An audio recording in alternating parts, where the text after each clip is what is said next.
일본 여성들이 한국 남자와 결혼하기 위해 줄을 서고 있다는 소식에 일본 사회가 발칵 뒤집혔습니다. 7년 만에 3배.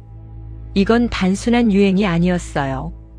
일본 여성들의 조용한 탈출이었습니다. 도대체 한국 남자들에게 뭐가 있길래 일본 여성들이 자국 남성을 버리고 한국으로 향하는 걸까요? 왜 그녀들은 익숙한 고향을 떠나 낯선 나라에서 새 인생을 시작하려는 걸까요? 미국의 한 인구학자가 이 미스터리를 파헤치기 시작했습니다. 도쿄, 오사카, 부산, 서울. 4개의 도시를 돌며 30명이 넘는 사람들을 만났어요. 그가 발견한 진실은 충격적이었습니다. 일본 학계의 거물은 그를 협박했고 연구소는 후원금 압박을 받았어요. 하지만 진실은 숨길 수 없었습니다. 한국 남자들의 무엇이 일본 여성들의 마음을 사로잡았을까요? 그리고 왜 일본은 이 현상을 두려워하는 걸까요? 그 답은 여러분의 예상을 뛰어넘을 겁니다. 오늘 영상에서 그 놀라운 이야기를 들려드리겠습니다. 끝까지 보시면 한국이 왜 특별한지 다시 한번 느끼실 거예요. 영상 시작 전 구독과 좋아요, 알림 설정까지 부탁드립니다. 여러분의 응원이 더 좋은 콘텐츠를 만드는 힘이 됩니다. 영상을 보시면서 느끼신 점이 있다면 댓글로 남겨주세요. 여러분의 생각이 궁금합니다. 자, 이제 시작합니다. 안녕하세요. 저는 마이클 카터입니다. 45살이고요. 미국 워싱턴에 있는 동아시아 연구소에서 인구 통계학자로 일하고 있습니다. 지난 20년간 동아시아 인구 흐름을 연구하면서 수천 개의 그래프를 봐왔죠.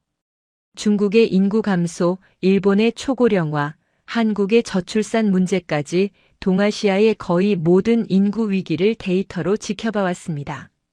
숫자 뒤에 숨겨진 사람들의 이야기를 읽어내는 게 제 직업이에요. 그런데 지난주 금요일 오후 3시쯤이었어요. 일본 통계청에서 보내온 국제 결혼 자료를 열어보는 순간 심장이 멈추는 것 같았습니다. 한국 남성과 일본 여성의 결혼 수치가 7년 만에 거의 3배나 상승해 있었거든요. 처음에는 데이터 오류인 줄 알았습니다. 이런 급격한 변화는 전쟁이나 대규모 이민 정책 없이는 절대로 일어나지 않는 게 인구학의 상식이니까요. 저는 눈을 비비고 다시 화면을 들여다봤습니다. 엑셀 파일을 닫았다가 다시 열어봤어요. 숫자는 변하지 않았습니다. 도쿄, 오사카, 나고야 같은 대도시뿐 아니라 후쿠오카, 도토리, 시마네 같은 지방 중소도시에서도 똑같은 패턴이 나타나고 있었습니다. 특정 지역의 특수한 현상이 아니었어요. 일본 전역에서 동시다발적으로 벌어지고 있는 일이었죠. 더 놀라웠던 건 증가 속도였습니다. 보통 사회 현상은 파도처럼 치솟았다가 빠지기 마련인데 이 곡선은 파도가 아니라 조류 같았어요. 지속적이고 조용하게 상승하는 곡선이요. 한번 올라간 수치가 내려가지 않고 계속 쌓이고 있었습니다. 마치 눈사람이 굴러가면서 점점 커지는 것처럼요. 이건 우연이 아니라 구조적 변화라는 확신이 들었습니다. 뭔가 거대한 흐름이 동아시아의 인구 지형을 바꾸고 있었죠. 제 심장이 빠르게 뛰기 시작했어요. 이건 내 평생의 연구 중 가장 중요한 발견이 될 수도 있었습니다. 바로 그때 사무실 문이 벌컥 열렸어요. 소속 연구소의 부소장인 리처드 밀러가 들어왔습니다. 그는 60줄의 백인 남성으로 30년 넘게 일본 경제를 연구해온 일본 전문가였죠. 그가 제 모니터를 힐끗 보더니 미간을 찌푸렸습니다. 또 한국 관련 연구냐고 물었어요. 목소리에 날이 서 있었습니다. 그의 눈빛이 차가웠죠. 저는 이게 단순한 한국 연구가 아니라 동아시아 전체의 인구 지형이 바뀌고 있다는 증거라고 설명했습니다. 하지만 리처드는 콧방귀를 뀌었죠. 연구소의 주요 후원사 중 하나가 도쿄에 본사를 둔 일본 대기업이라는 걸 상기시켜줬습니다. 민감한 시기에 일본에 불리한 연구 결과를 발표하면 연구비가 끊길 수 있다고요. 그는 제가 연구소에 얼마나 큰 재정적 위험을 가져올 수 있는지 숫자까지 들먹이며 압박했습니다. 연간 50만 달러가 걸린 문제라고요. 저는 학문적 진실이 후원금보다 중요하다고 반박했습니다. 리처드는 냉소적으로 웃으며 말했어요. 진실이 중요하다면 왜 항상 한국에 유리한 결론만 나오느냐고요. 혹시 한국 정부에서 뒷돈이라도 받는 거 아니냐고요. 그 말이 가슴에 비수처럼 꽂혔습니다. 20년 경력의 학자에게 뇌물수수 의혹을 던지다니요. 저는 분노가 치밀었지만 꾹 참았습니다. 그가 나간 후 저는 오랫동안 모니터를 바라봤습니다. 23살에 이 분야에 뛰어든 이후로 한 번도 학문적 양심을 저버린 적이 없었거든요. 데이터가 말하는 진실을 외면하라는 압박은 처음이었습니다. 손이 떨렸어요. 커피잔을 들었다가 내려놓았습니다. 창밖에 워싱턴 하늘이 어둑해지고 있었죠. 며칠 후 상황은 더 복잡해졌습니다. 도쿄대학의 야마모토 켄지 교수에게서 이메일이 왔거든요. 그는 72살의 노학자로 일본 인구학계에 살아있는 전설이자 제 오랜 학문적 라이벌이었습니다. 15년 전 학회에서 한일 관계에 대한 견해 차이로 크게 충돌한 이후로 우리 사이는 냉랭했죠. 그가 제 연구 방향을 어떻게 알아챘는지 모르겠지만 이메일 내용은 정중했어요. 하지만 경고의 의미가 분명했습니다. 한일 국제 결혼 데이터를 왜곡해서 해석하면 학계에서 신뢰를 잃게 될 거라고요.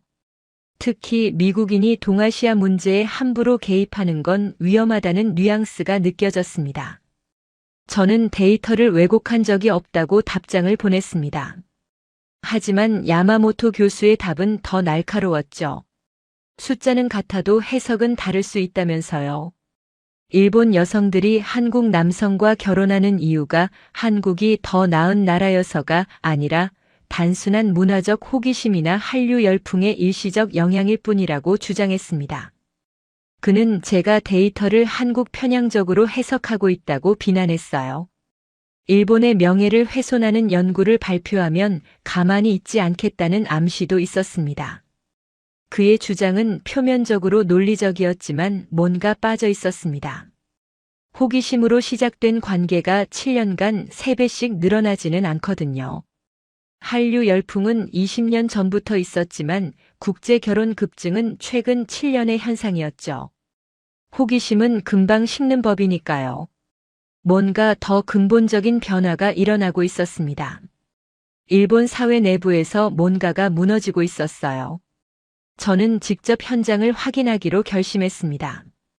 데이터만으로는 부족했어요. 실제로 그 선택을 한 사람들의 목소리를 들어야 했죠. 통계 뒤에 숨겨진 개인들의 이야기를 수집해야 진실에 다가갈 수 있었습니다. 연구비 문제는 나중에 생각하기로 했어요. 아내 사라에게 일본 출장 계획을 말하자 그녀는 한숨을 쉬었습니다. 또 일이냐고요? 우리 결혼 기념일이 다음 주인 거 알고 있냐고 물었죠. 22번째 결혼 기념일이었습니다. 저는 미안하다고 말했어요. 하지만 이번 연구는 정말 중요하다고요. 사라는 아무 말 없이 고개를 돌렸습니다. 그 침묵이 어떤 말보다 무거웠어요. 결혼 생활 22년 동안 저는 늘 이를 먼저 선택해왔고 그녀는 늘 참아왔죠. 이번에도 마찬가지였습니다. 비행기 표를 예약하면서 저는 생각했습니다. 이 연구가 제 경력을 끝낼 수도 있다는 걸요. 연구소의 압박, 일본 학계의 견제, 그리고 가정의 위기까지 모든 것이 저를 막아서고 있었죠.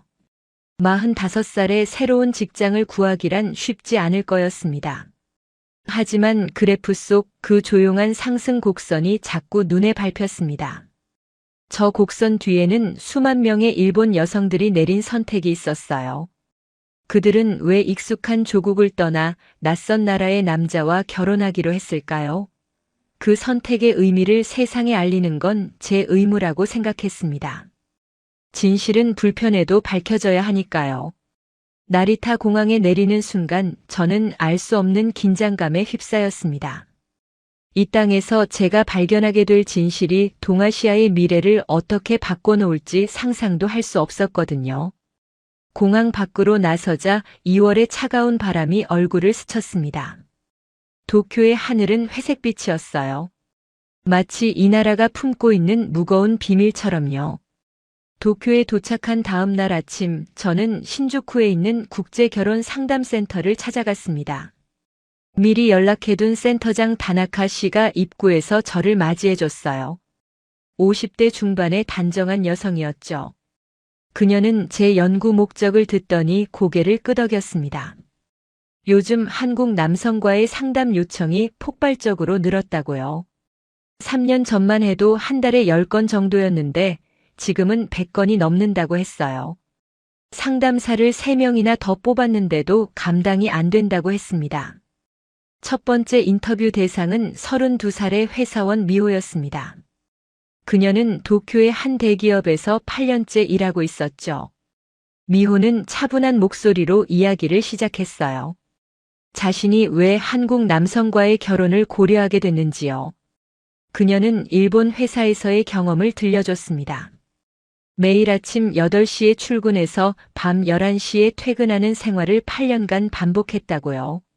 승진은 남자 동기들보다 3년이나 늦었고 결혼하면 퇴사하라는 암묵적 압력도 있었다고 했어요. 상사에게 차 심부름을 시키는 건 기본이었고 회식 자리에서 술 따르는 것도 여직원 몫이었다고요. 그런데 한국에서 온 파트너 회사 직원을 만나면서 생각이 바뀌었다고요. 그 한국 남자는 퇴근 후에 같이 저녁을 먹자고 했대요. 일본 남자 동료들은 한 번도 그런 제안을 한 적이 없었다면서요. 저는 그게 그렇게 큰 차이냐고 물었습니다. 미호는 웃으며 대답했어요. 선생님은 모르실 거라고요. 일본에서 여자가 남자에게 먼저 뭔가를 제안하면 이상하게 보인다고요. 그런데 한국 남자들은 자연스럽게 먼저 다가온다고 했습니다. 그 작은 차이가 삶 전체를 바꿔놓았다고요. 두 번째 인터뷰 대상은 35살의 간호사 유키였습니다. 그녀는 오사카에서 도쿄로 올라와 12년째 대학병원에서 일하고 있었죠. 유키는 더 직설적이었어요. 일본 남자들은 감정 표현을 못한다고요. 사귀는 동안에도 좋아한다는 말을 거의 안 한다고 했습니다. 그런데 한국 남자친구는 매일 연락하고 기념일마다 선물을 준비하고 힘들 때 안아준다고요. 처음에는 오버한다고 생각했는데 익숙해지니까 이게 정상인 것 같다고 했어요. 사랑받는 느낌이 어떤 건지 처음 알았다고요. 저는 인터뷰 내용을 녹음하면서 한 가지 패턴을 발견했습니다. 그녀들의 말은 감상적이지 않았어요. 차분했고 오랜 관찰 끝에 얻은 결론처럼 단단했죠. 흔한 문화 동경이나 한류 스타에 대한 환상이 아니었습니다. 삶의 조건을 바꾸기 위한 냉정한 선택이었어요. 그날 밤 호텔로 돌아와 녹음 파일을 다시 들었습니다. 창밖으로 도쿄의 야경이 보였어요. 화려한 네온 사인들이 반짝이고 있었지만 그 빛 아래서 수많은 여성들이 탈출구를 찾고 있었죠. 저는 노트북을 열고 메모를 정리했습니다. 커피를 마시며 밤새 작업할 준비를 했어요. 그때 휴대폰이 울렸어요. 워싱턴에서 온 전화였습니다. 리처드 밀러였죠. 그는 대뜸 물었어요. 도쿄에서 뭘 하고 있느냐고요. 저는 현장 조사 중이라고 대답했습니다. 리처드는 한숨을 쉬더니 말했어요. 야마모토 교수에게서 연락이 왔다고요. 제가 일본에서 편향된 인터뷰를 진행하고 있다는 항의였대요. 저는 어떻게 그걸 알았느냐고 물었습니다. 리처드는 냉소적으로 웃었어요. 일본은 좁은 나라라고요. 특히 학계는 더 좁다고 했습니다. 누군가 제 행적을 야마모토 교수에게 보고하고 있는 게 분명했어요. 저는 등골이 서늘해졌습니다. 감시당하고 있다는 느낌이 불쾌했죠. 리처드는 경고했어요. 연구소 이사회에서 제 프로젝트에 대한 긴급 회의가 열릴 거라고요. 일주일 안에 돌아오지 않으면 연구비 지원이 중단될 수 있다고 했습니다. 저는 일주일이면 충분하다고 대답했어요. 하지만 속으로는 불안했습니다. 아직 인터뷰해야 할 사람이 20명도 넘게 남아 있었거든요. 다음 날 저는 더 서둘러야 했습니다. 오전에 3명, 오후에 4명을 연속으로 만났어요. 29살 디자이너, 41살 변호사, 38살 교사, 27살 프리랜서 작가까지. 직업도 나이도 달랐지만 그녀들의 이야기에는 공통점이 있었습니다. 한국 남자들은 감정 표현이 명확하다고요. 약속을 지킨다고요. 작고 큰 약속 모두요. 무엇보다 미래를 함께 그리자고 말해준다고 했어요. 일본 남자들에게서는 들어본 적 없는 말이라고요. 일본에서는 결혼해도 각자의 삶을 산다고 했습니다. 하지만 한국 남자들은 우리라는 단어를 자주 쓴다고요. 그 작은 단어 하나가 얼마나 큰 위로가 되는지 모른다고 했어요. 저는 밤늦게까지 인터뷰 내용을 정리했습니다. 그러다 문득 아내 사라 생각이 났어요. 결혼 기념일이 이틀 후였죠. 저는 휴대폰을 들어 사라에게 메시지를 보냈습니다. 미안하다고요. 곧 돌아간다고요. 하지만 답장은 오지 않았어요. 새벽 2시가 넘어서야 짧은 답이 왔습니다. 알았다고요. 그 2글자가 첫마디보다 무겁게 느껴졌죠. 사흘째 되는 날 저는 다나카 센터장을 다시 만났습니다. 그녀에게 지금까지의 인터뷰 결과를 요약해서 들려줬어요. 다나카 씨는 고개를 끄덕이며 말했습니다. 선생님이 발견한 건 빙산의 일각이라고요. 실제로 한국 남성과 결혼을 고려하는 일본 여성은 훨씬 더 많다고 했어요. 하지만 가족의 반대, 사회적 시선, 언어 장벽 때문에 포기하는 경우가 대부분이라고요. 용기를 낸 사람들만 여기까지 오는 거라고 했습니다. 저는 물었습니다. 그럼에도 불구하고 왜 숫자가 이렇게 급격히 늘어난 거냐고요. 다나카 씨는 잠시 생각하더니 대답했어요. 한계점을 넘었기 때문이라고요. 일본 사회가 여성들에게 요구하는 것과 제공하는 것 사이의 격차가 너무 커졌다고 했습니다. 더 이상 참을 수 없는 지점에 도달한 거라고요. 그녀의 말이 머릿속에서 맴돌았습니다. 한계점. 그래요, 이건 유행이 아니라 폭발이었어요. 오랫동안 쌓여온 불만이 한꺼번에 터져 나오는 것이었죠. 저는 이 현상의 본질이 뭔지 점점 더 명확하게 보이기 시작했습니다. 호텔로 돌아오는 길에 야마모토 교수에게서 또 이메일이 왔어요. 이번에는 정중함도 없었습니다.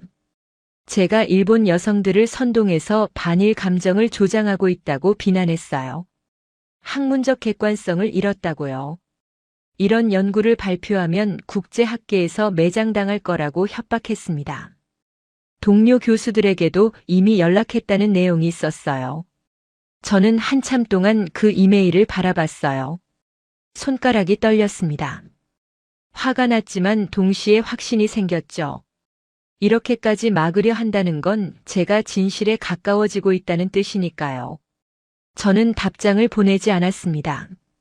대신 내일의 인터뷰 일정을 다시 확인했어요. 오사카행 신칸센 표도 예약했습니다. 아직 가야 할 길이 멀었습니다. 오사카로 향하는 신칸센 안에서 저는 창밖을 바라봤습니다. 후지산이 멀리 보였어요.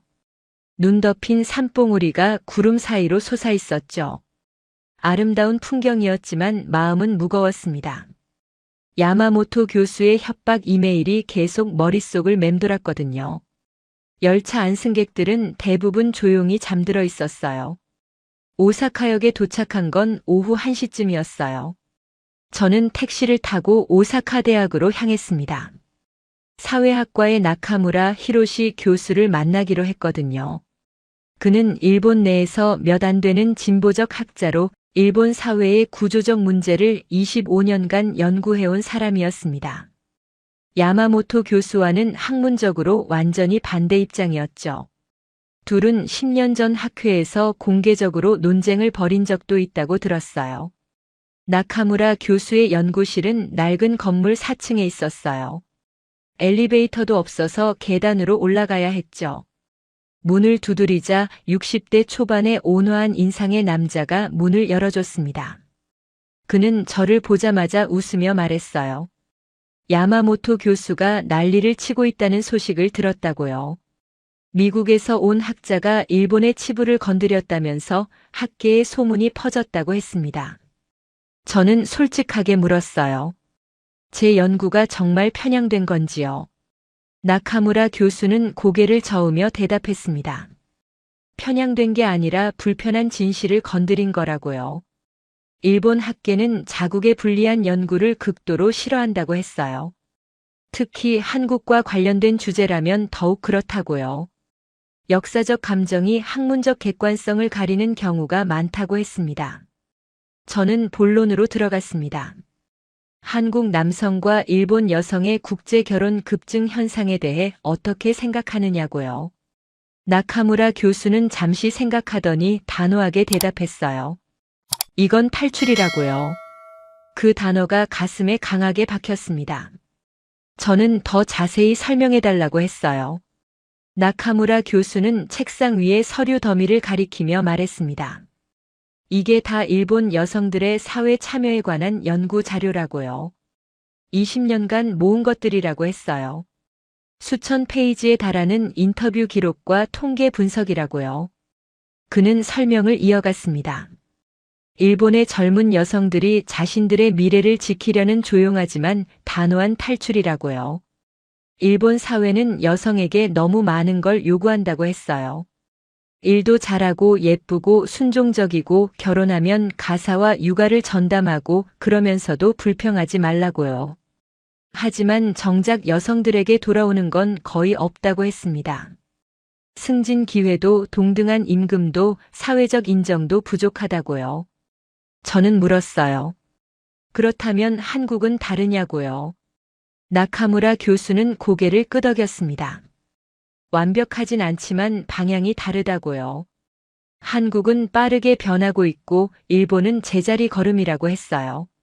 젊은 여성들은 그 차이를 본능적으로 느낀다고요. 특히 한국 남성들의 적극적인 감정 표현이 일본 여성들에게 신선한 충격이라고 했습니다. 그의 말이 도쿄에서 만난 여성들의 인터뷰와 정확히 일치했습니다. 저는 확신을 얻었어요. 이건 단순한 문화 현상이 아니라 사회 구조의 문제였습니다. 인터뷰를 마치고 나오는데 휴대폰이 울렸어요. 낯선 일본 번호였습니다.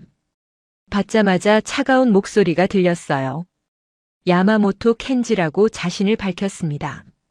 심장이 쿵 내려앉았죠.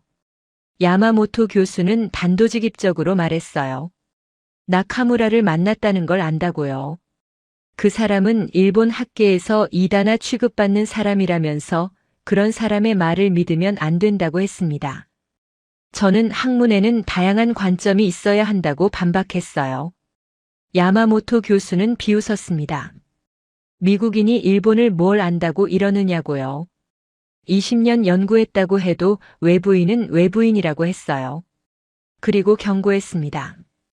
이 연구를 계속하면 후회하게 될 거라고요. 국제학회에서 제 이름이 거론될 때마다 문제를 제기하겠다고 했어요. 저는 협박에 굴복하지 않겠다고 말했습니다. 야마모토 교수는 한숨을 쉬며 말했어요. 협박이 아니라 충고라고요. 그리고 전화를 끊었습니다. 손이 떨렸어요. 분노와 두려움이 뒤섞인 감정이었죠. 하지만 동시에 이상한 쾌감도 느꼈습니다. 이렇게까지 막으려 한다는 건 제가 정말 중요한 걸 건드렸다는 뜻이니까요. 호텔로 돌아와 노트북을 열었습니다. 메일함에 새 메시지가 와 있었어요. 리처드 밀러였습니다. 제목은 긴급이었죠. 내용을 읽는 순간 심장이 멎는 것 같았습니다. 연구소 이사회에서 제 프로젝트를 심의했다고요. 일본 측 후원사에서 공식적으로 항의가 들어왔대요. 만약 이 연구를 계속하면 연간 50만 달러의 후원금을 끊겠다고요. 이사회는 제게 선택권을 줬습니다. 연구를 중단하고 복귀하거나 연구를 계속하되 연구소를 떠나거나요. 저는 한참 동안 화면을 바라봤습니다. 20년간 쌓아온 경력이 눈앞에서 무너지는 느낌이었어요. 45살에 새로운 시작을 해야 할 수도 있었죠. 그때 또 다른 메일이 왔습니다. 아내 사라였어요. 제목은 없었고 내용은 단 한 줄이었습니다. 우리 얘기 좀 해야 할 것 같다고요. 결혼 기념일은 내일이었습니다. 가슴이 답답해졌어요. 저는 창밖을 바라봤어요.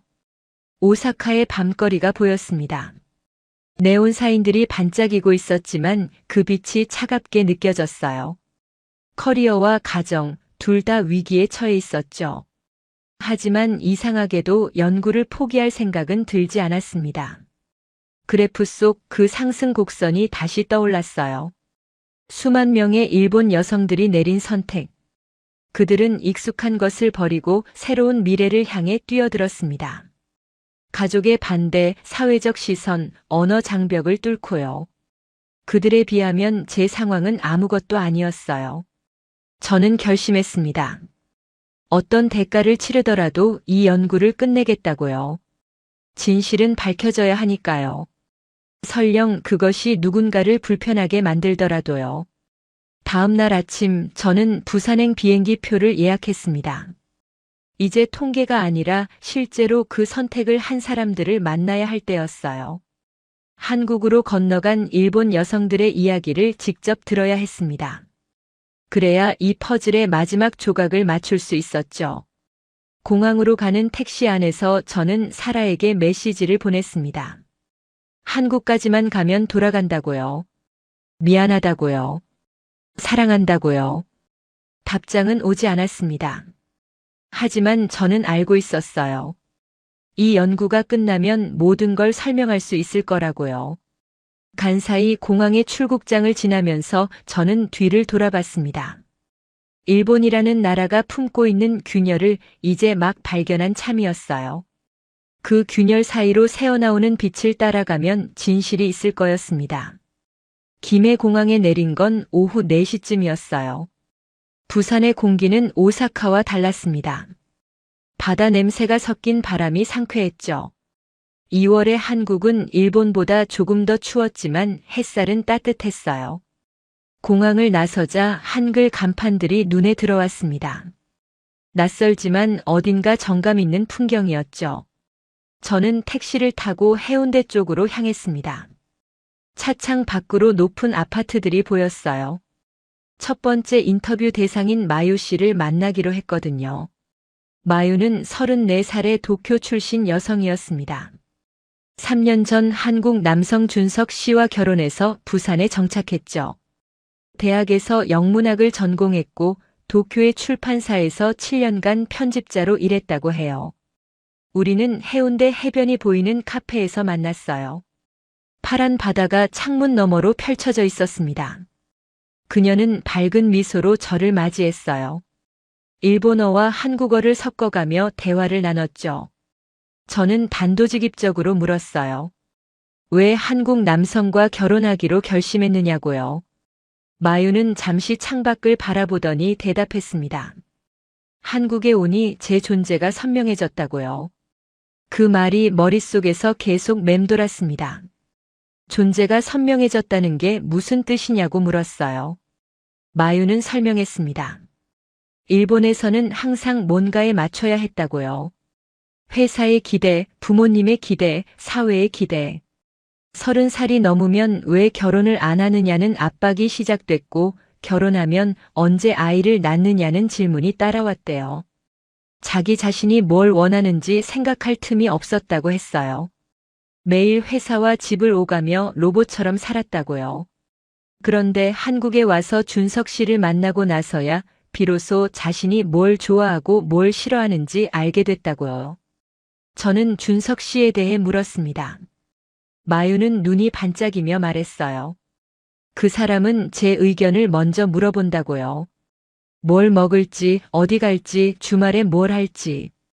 사소한 것들이지만 일본에서는 한 번도 경험해보지 못한 거라고 했습니다. 일본 남자들은 자기가 정하고 여자는 따라오면 된다고 생각한다면서요.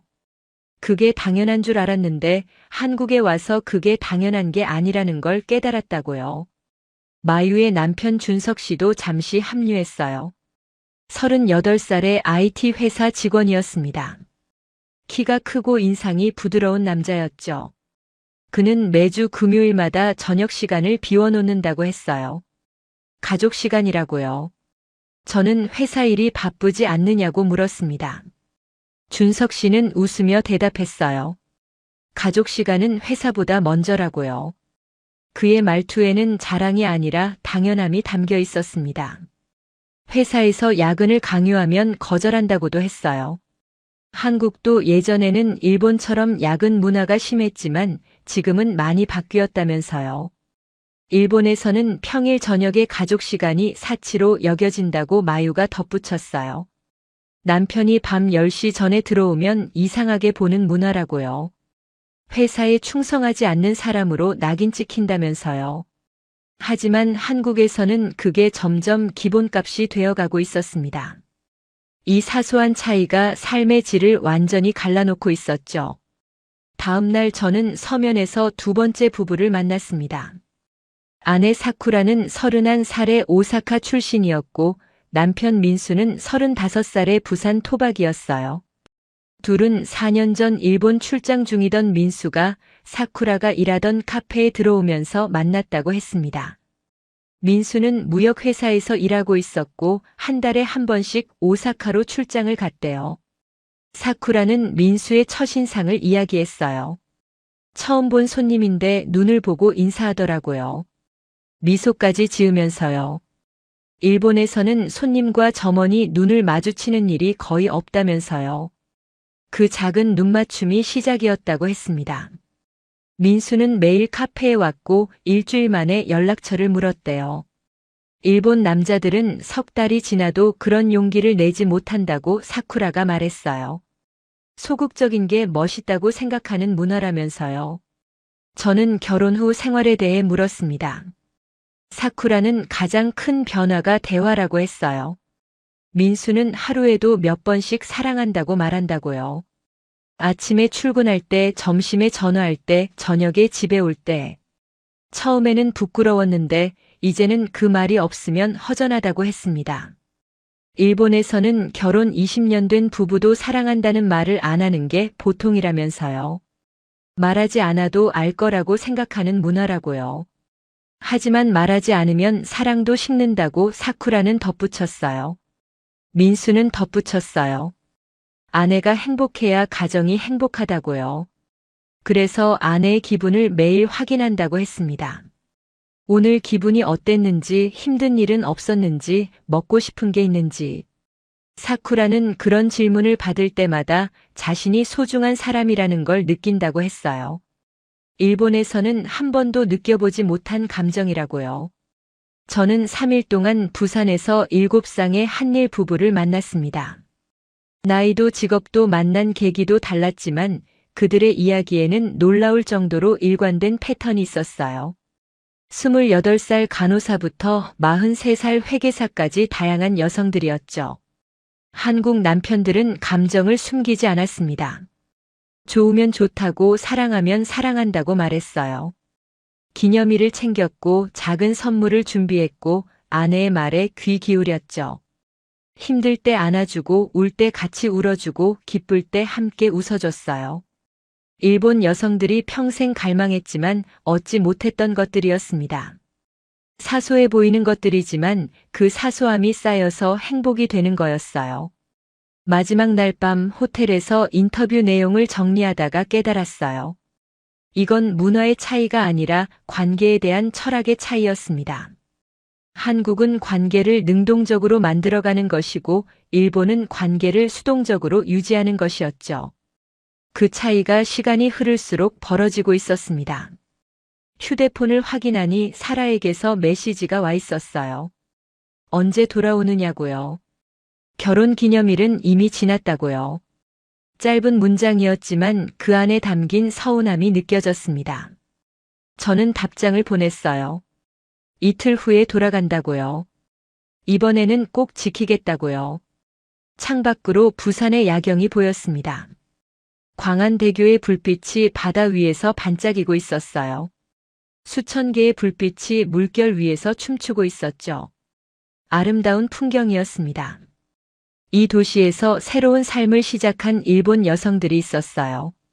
그들은 익숙한 것을 버리고 낯선 곳에서 행복을 찾았습니다. 그 용기가 존경스러웠어요. 저도 그들처럼 용기를 내야 했습니다. 부산에서의 마지막 날 아침, 저는 서울로 이동하기 전에 한 통의 전화를 받았습니다. 도쿄에서 만났던 다나카 센터장이었어요. 그녀는 흥분한 목소리로 말했습니다. 제 인터뷰 소식이 일본 언론에 알려졌다고요.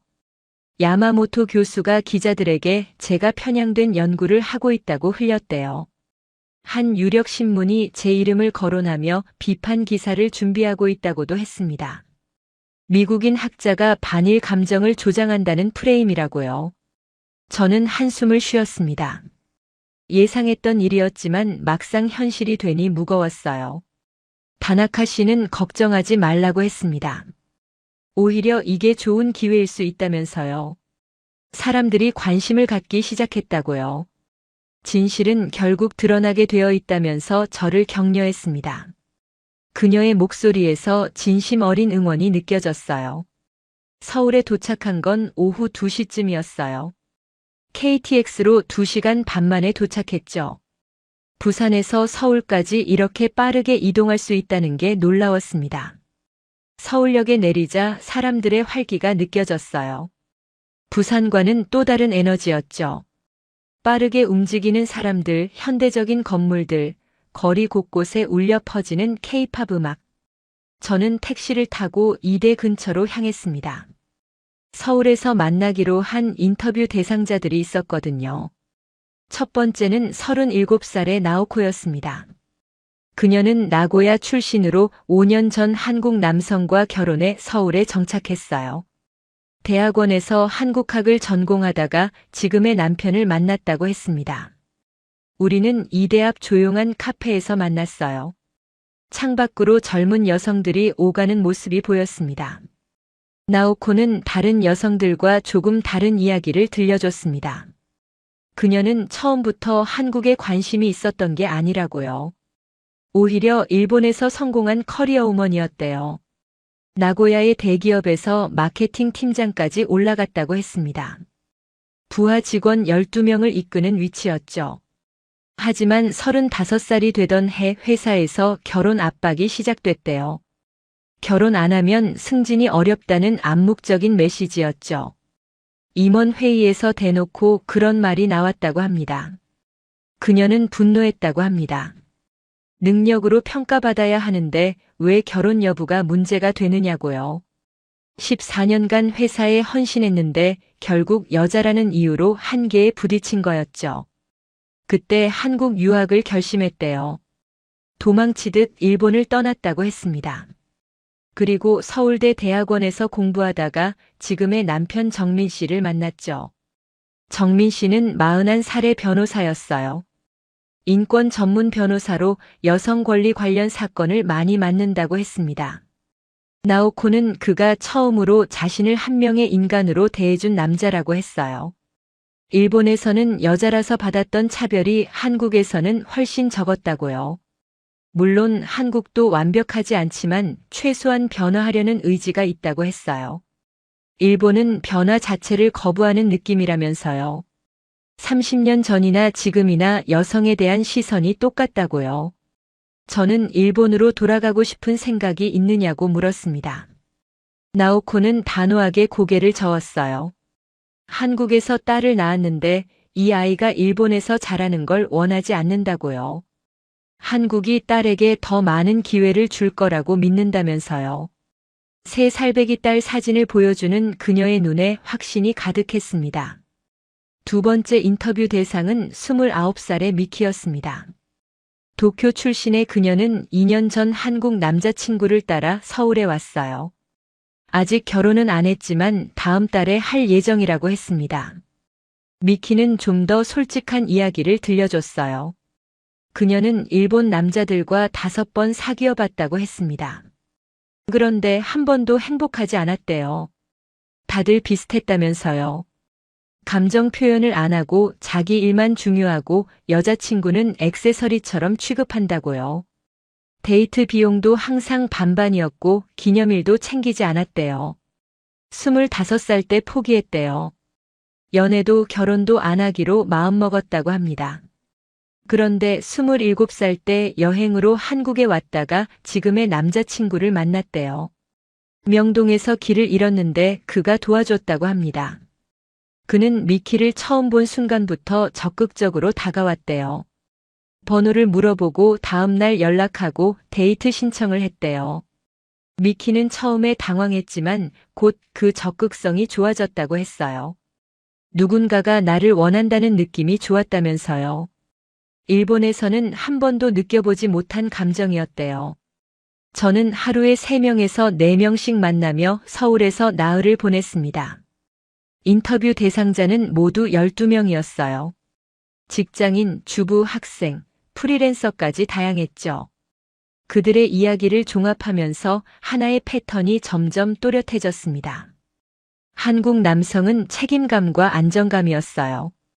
일본 사회는 과로, 무표정, 정서적 거리였죠. 비교는 언제나 불공평한 법입니다. 하지만 인생의 파트너를 선택하는 과정에서 사람들은 냉정해지죠. 재미있어서가 아니라 살아남기 위해 선택합니다.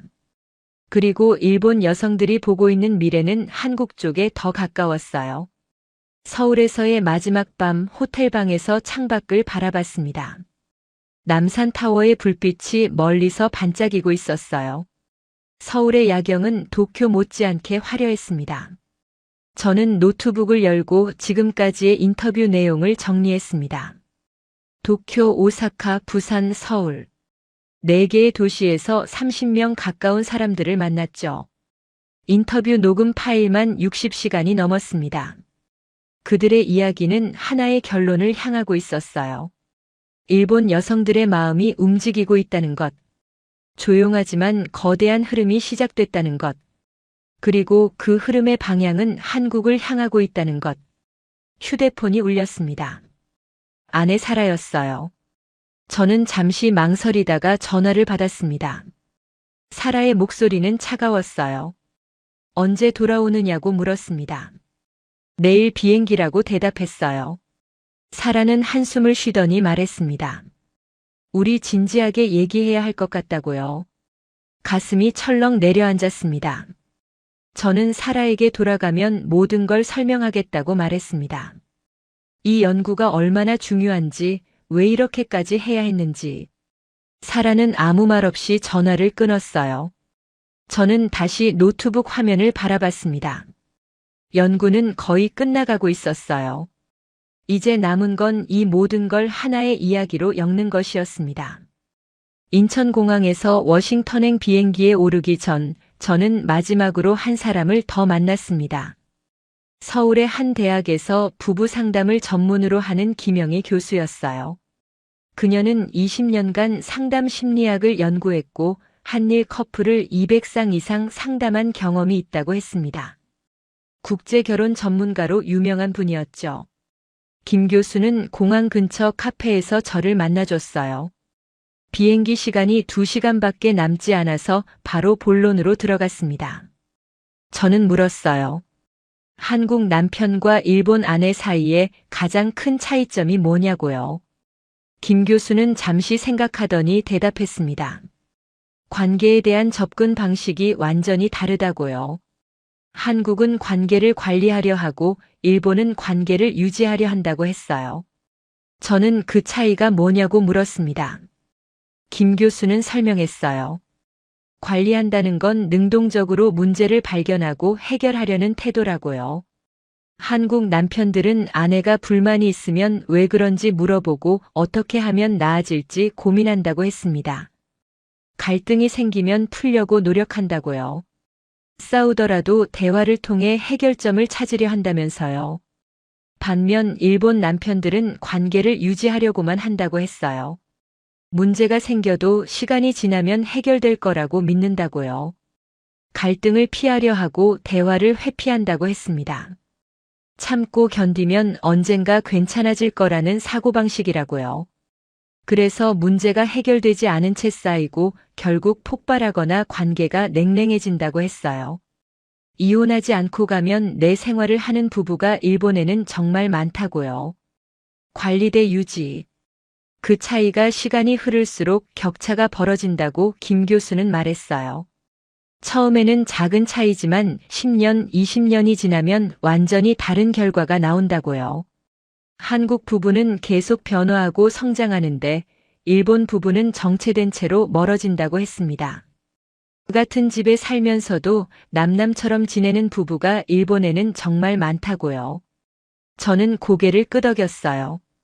그 분석이 제가 만난 모든 커플들의 이야기와 정확히 일치했거든요. 한국 남편들은 갈등을 풀려고 했고 일본 남편들은 갈등을 견디려고 했죠. 전자는 변화이고 후자는 정체였습니다. 일본 여성들이 어떤 선택을 할지는 자연스럽게 결정되고 있었어요. 김 교수는 덧붙였습니다. 문화적 차이만이 아니라 사회 구조의 문제도 크다고요. 일본 남성들은 어려서부터 감정을 억누르도록 교육받는다고 했어요. 남자는 울면 안 되고 약한 모습을 보이면 안 되고 항상 강해야 한다고요. 그래서 성인이 되어도 감정 표현을 못한다고 했습니다. 자기 감정이 뭔지도 모르는 남자들이 많다고요. 슬픈지 화가 난 건지 구분을 못한다면서요. 반면 한국은 유교적 전통이 있지만 최근 20, 30년간 급격하게 변했다고요. 젊은 세대 남성들은 감정 표현에 훨씬 더 개방적이라고 했어요. 드라마나 영화의 영향도 크다면서요. 한국 콘텐츠에서 남자 주인공들이 울고 사랑을 고백하고 감정을 솔직하게 표현하는 모습이 많이 나온다고요. 그게 젊은 세대의 연애관에 영향을 줬다고 했습니다. 문화가 사회를 바꾼 좋은 예라고요. 비행기에 오르면서 저는 김 교수의 말을 곱씹었습니다. 관리 대 유지, 변화 대 정체. 그 단순한 이분법이 이 복잡한 현상을 설명해주고 있었어요. 13시간의 비행 동안 저는 잠을 자지 못했습니다. 머릿속에서 지난 열흘간의 인터뷰 내용이 계속 재생됐어요. 마유의 존재가 선명해졌다는 말, 나카무라 교수의 이건 탈출이라는 말, 김 교수의 관리 대 유지라는 분석. 모든 조각들이 하나로 맞춰지고 있었습니다. 이제 이걸 하나의 보고서로 엮어야 했어요. 그러다 문득 제 결혼 생활이 떠올랐어요. 사라와 저는 22년을 함께 했습니다. 하지만 솔직히 저는 관계를 관리하기보다 유지하려고만 했던 것 같았어요. 일에 바빠서 연구가 중요해서 시간이 없어서 수많은 핑계를 대며 사라의 감정을 외면해왔죠. 저도 결국 감정 표현을 못하는 남자 중 하나였던 거예요. 결혼 기념일을 놓친 건 이번이 처음이 아니었습니다. 사라의 생일 파티에 늦은 적도 있었고 아이들의 졸업식에 참석하지 못한 적도 있었어요. 큰아들 대학 입학식에도 못 갔죠. 항상 일이 먼저였습니다. 저는 일본 여성들이 떠나는 이유를 연구하면서 정작 제 아내가 왜 상처받았는지는 모르고 있었던 거였어요. 아이러니했습니다. 워싱턴에 도착한 건 현지 시간으로 저녁 7시쯤이었습니다. 공항에서 택시를 타고 집으로 향했어요. 창밖으로 익숙한 워싱턴의 거리가 보였습니다. 링컨 기념관, 워싱턴 기념비 국회의사당. 하지만 마음은 무거웠죠. 연구는 거의 완성됐지만 가정은 위기에 처해 있었어요. 집에 도착하자 사라가 거실에 앉아 있었어요. 그녀는 저를 보더니 아무 말 없이 고개를 돌렸습니다. 저는 가방을 내려놓고 그녀 앞에 앉았어요. 미안하다고 말했습니다.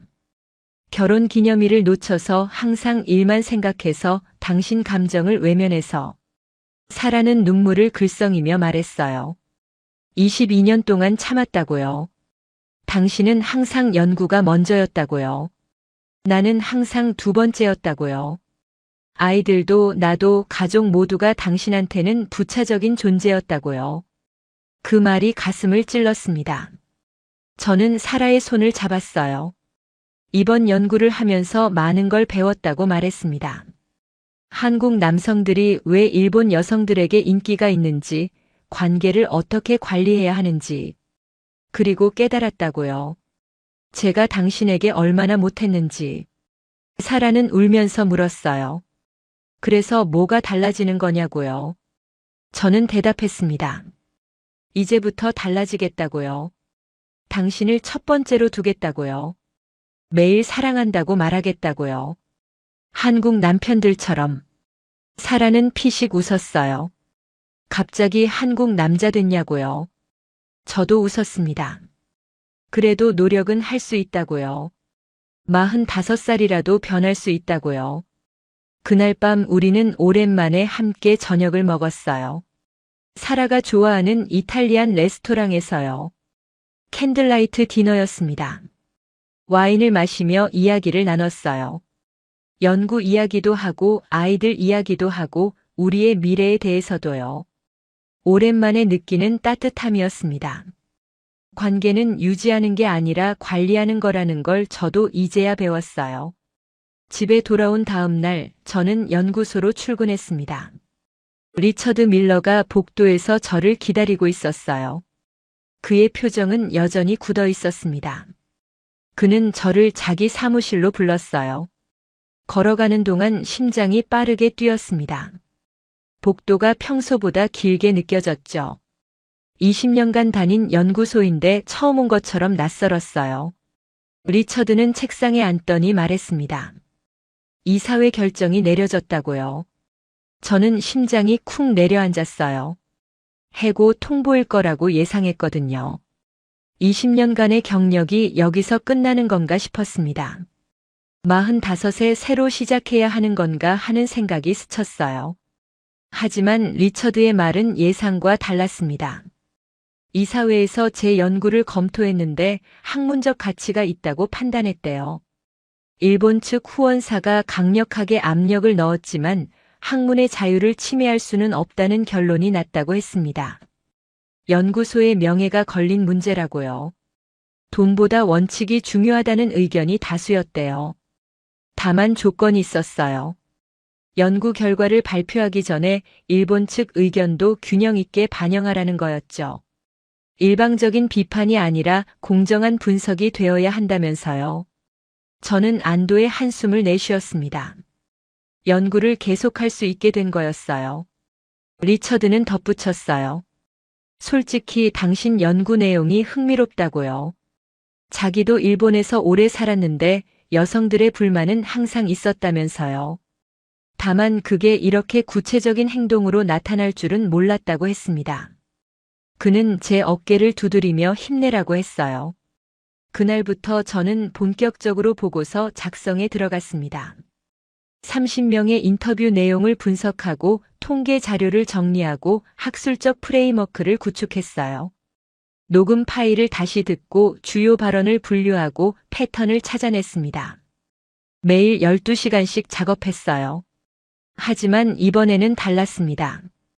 저녁 6시에는 무조건 집에 갔어요. 사라와의 약속을 지키기 위해서요. 일과 가정의 균형을 찾으려고 노력했습니다.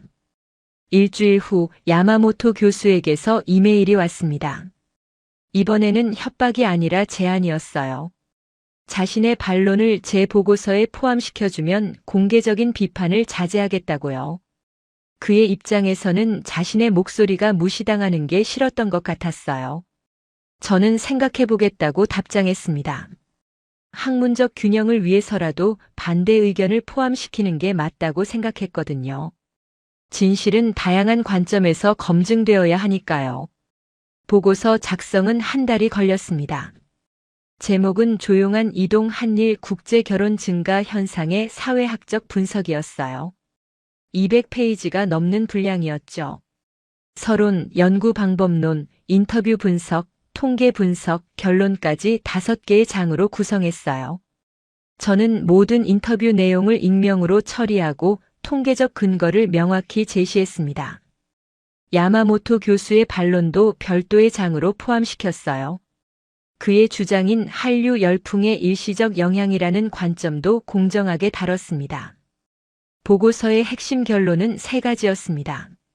첫째, 일본 여성들의 한국 남성 선호는 일시적 유행이 아니라 구조적 변화라는 것. 둘째, 이 변화의 근본 원인은 일본 사회의 젠더 불평등과 정서적 소통 부재라는 것. 셋째, 이 흐름은 앞으로 더 가속화될 것이라는 것. 저는 다시 데이터를 펼쳐놓았습니다. 언제부터인지 그래프는 일본의 출생률, 결혼율, 경제 성장률보다 한일 국제 결혼 그래프를 더 많이 들여다보고 있었어요.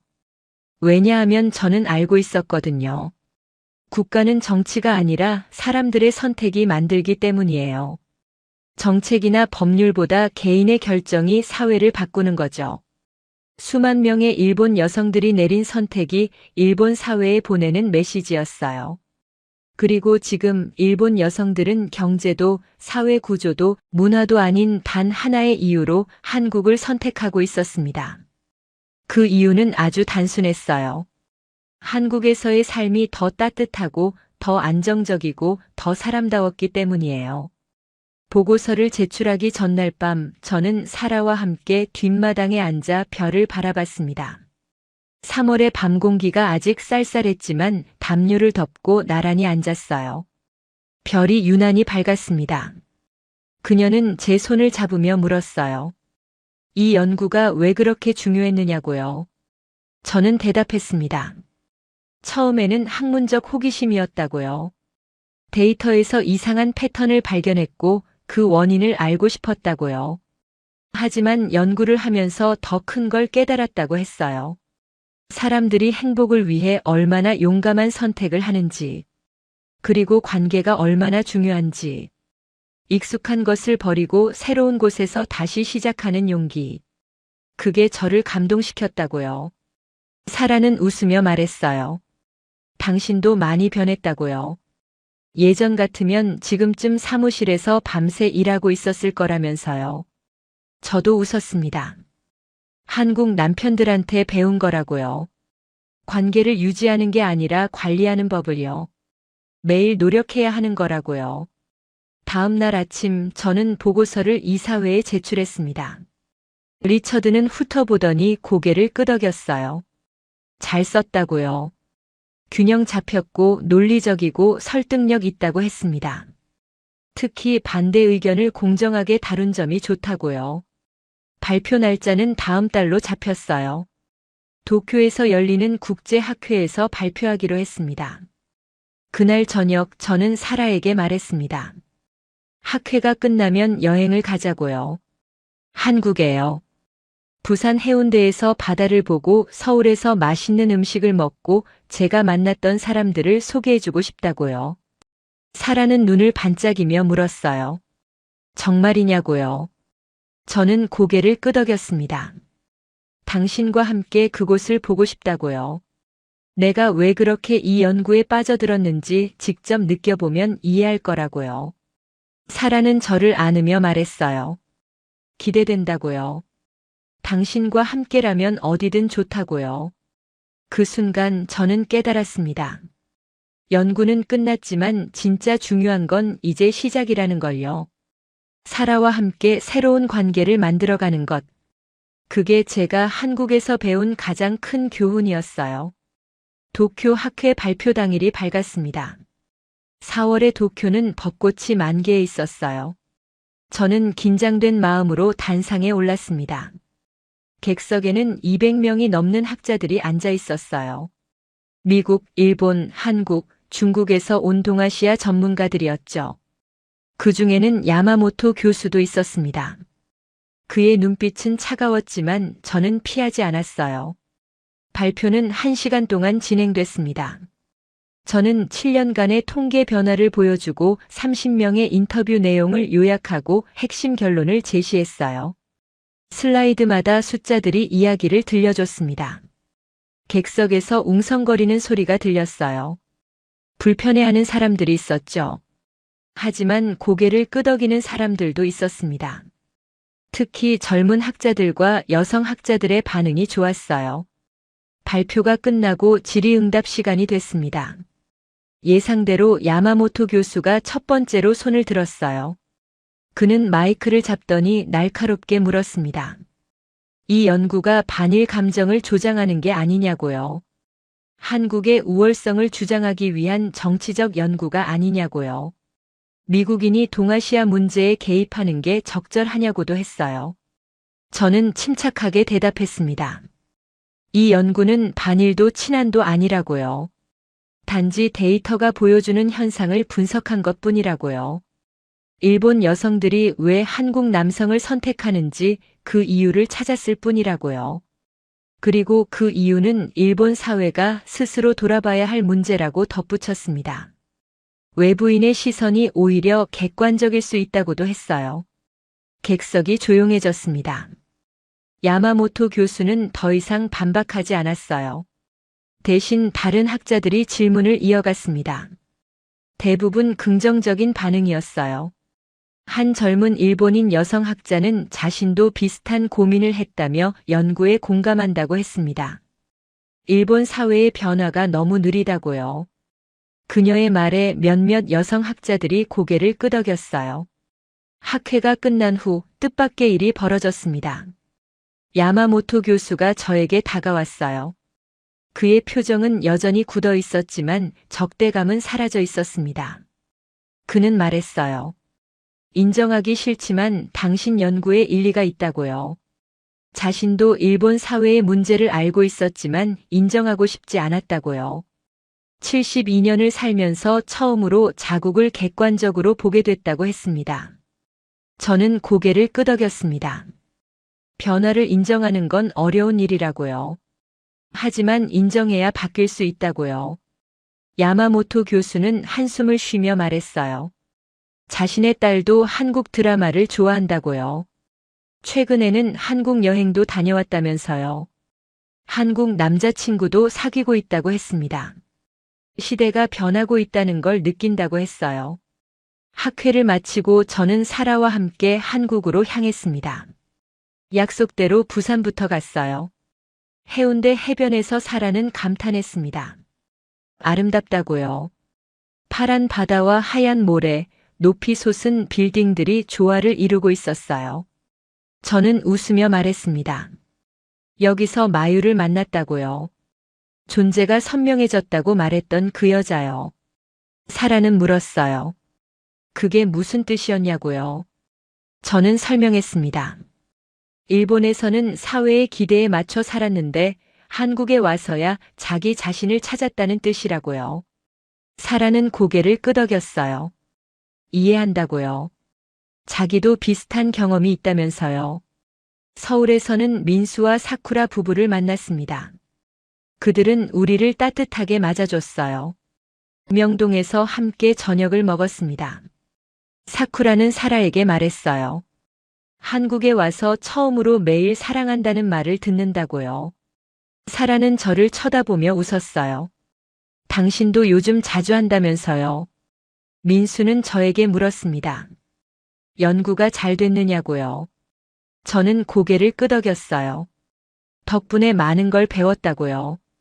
학문적으로도 개인적으로도요. 민수는 웃으며 말했어요. 한국 남자들의 비결은 간단하다고요. 매일 노력하는 거라고요. 사랑은 유지하는 게 아니라 만들어가는 거라고요. 그 말이 가슴에 깊이 새겨졌습니다. 사랑은 만들어가는 것, 관계는 관리하는 것. 한국에서 배운 가장 중요한 교훈이었어요. 여행을 마치고 워싱턴으로 돌아왔습니다. 공항에서 집으로 가는 길에 사라가 말했어요. 좋은 여행이었다고요. 당신이 왜 그렇게 이 연구에 빠져들었는지 이제 알겠다면서요. 한국 사람들의 따뜻함을 직접 느꼈다고요. 저는 그녀의 손을 잡았습니다. 집에 도착해서 저는 서재에 앉았어요. 창밖으로 워싱턴의 하늘이 보였습니다. 저는 노트북을 열고 마지막으로 그래프를 확인했어요. 7년간 3배로 증가한 한일 국제결혼. 그 숫자 뒤에는 수만 명의 이야기가 있었습니다. 행복을 찾아 국경을 넘은 사람들. 익숙한 것을 버리고 새로운 삶을 선택한 사람들. 저는 깨달았습니다. 이 연구는 단순히 통계 분석이 아니었어요. 인간의 선택에 대한 이야기였습니다. 사람들은 더 나은 삶을 위해 변화를 선택한다는 것. 그리고 그 변화의 방향은 따뜻함을 향한다는 것. 한국은 완벽한 나라가 아닙니다. 하지만 한국 사회는 변화하고 있었어요. 젊은 세대는 감정을 표현하고 관계를 소중히 여기고 가족을 위해 시간을 내고 있었습니다. 그 변화가 일본 여성들에게 희망으로 보였던 거예요. 사라가 커피를 들고 들어왔습니다. 그녀는 제 옆에 앉으며 물었어요. 뭘 생각하느냐고요? 저는 웃으며 대답했습니다. 우리 관계를 어떻게 더 잘 관리할 수 있을지 생각하고 있다고요. 사라는 피식 웃었어요. 한국 남자 다 됐다면서요. 저는 그녀를 안으며 말했습니다. 사랑한다고요. 매일 말하겠다고요. 사라는 제 품에서 웃었어요. 기대하겠다고요. 창밖으로 해가 지고 있었습니다. 워싱턴의 하늘이 붉게 물들었어요. 연구는 끝났지만 삶은 계속됩니다. 그리고 그 삶을 어떻게 살아갈지는 결국 제 선택이에요. 한국에서 배운 것처럼 매일 노력하고 매일 사랑을 표현하고 매일 관계를 가꿔가겠습니다. 그게 제가 이 연구에서 얻은 가장 큰 선물이었어요. 이렇게 해서 미국인 학자 마이클 카터의 연구는 끝이 났습니다. 하지만 이 이야기가 우리에게 전하는 메시지는 분명합니다. 일본 여성들이 한국을 선택한 건 단순히 한류 때문만이 아니었어요. 한국 사회가 보여주는 따뜻함과 변화 때문이었습니다. 한국 남자들은 사랑한다고 말합니다. 기념일을 챙기고 감정을 표현하고 가족을 위해 시간을 냅니다. 관계를 유지하는 게 아니라 관리하죠. 이게 바로 세계가 주목하는 한국의 힘입니다. 우리는 가끔 우리가 가진 것의 소중함을 잊고 살아요. 하지만 세계는 알고 있습니다. 한국이 얼마나 특별한 나라인지, 한국 사람들이 얼마나 따뜻한 마음을 가졌는지, 그래서 수만 명의 일본 여성들이 국경을 넘어 한국을 선택한 거예요. 이건 우연이 아닙니다. 한국이 가진 진짜 매력의 증거입니다. 우리 모두 자랑스러워해도 됩니다. 대한민국 정말 멋진 나라입니다. 오늘 영상이 유익하셨다면 구독과 좋아요 부탁드립니다. 알림 설정까지 해주시면 새로운 감동 이야기를 가장 먼저 만나실 수 있어요. 여러분은 한국의 어떤 점이 가장 자랑스러우신가요? 댓글로 여러분의 생각을 들려주세요. 여러분의 이야기가 다른 분들에게도 힘이 됩니다. 다음 영상에서 또 다른 감동적인 이야기로 찾아뵙겠습니다. 시청해주셔서 감사합니다. 감사합니다. 감사합니다. 감사합니다. 감사합니다.